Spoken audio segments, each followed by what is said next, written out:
Pak Ustadz menyarankan simpelnya saja, Pak Ustadz menyarankan pakaiannya ke sana dengan ihram atau secara perempuan. Ya ibadah itu kan nggak harus selamanya ke Ka'bah.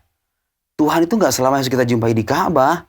Kalau itu menjadi kendala bagi Anda ketika beribadah di hadapan Ka'bah, ya udah jangan ke sana dulu. Apa masalahnya gitu loh? Saya sepakat. Iya kan? Ngapain ribet-ribet Supaya nggak jadi heboh ya. Iya, supaya nggak jadi fitnah bagi orang lain. Supaya Ngapain nggak jadi pusing-pusing? heboh ya. Mas, nih dengarkan. Dalam Islam itu, ibadah itu tidak selamanya terbatas pada ritual bahkan. Jadi orang bekerja itu, karyawan, pergi ke pabrik, pagi-pagi, naik motor, naik mobil. Dan di kerjaannya dia mengalami masalah, kemudian dia bersabar. Itu ibadah loh dalam Islam itu. Oh, iya? Iya.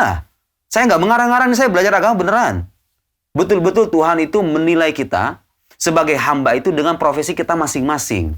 Jadi Anda jangan mengira orang yang sholat ratusan rakaat di masjid itu lebih mulia ketimbang karyawan-karyawan pabrik yang bercucuran keringat setiap hari. Jangan pernah mengira itu.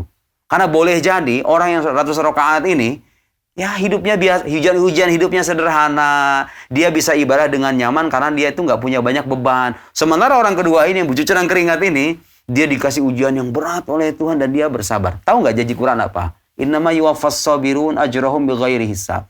Sesungguhnya orang-orang bersabar itu akan dibalas dengan balasan yang tidak terhitung. Tidak bisa dihitung, saking gedenya balasannya orang bersabar itu nggak bisa dihitung. Ini cara pandang orang beragama yang kadang-kadang dilupakan. Kadang-kadang cara pandang yang diajarkan oleh agama yang kadang dilupakan oleh orang beragama itu sendiri. Misalnya kalau disebut kata ibadah itu artinya apa? Kita sholat, kemudian kita megang tasbih, kemudian kita baca Al-Quran. Lupa bahwa ketika Anda menjalankan profesi Anda masing-masing, Anda memantapkan tugas Anda dalam profesi itu ibadah.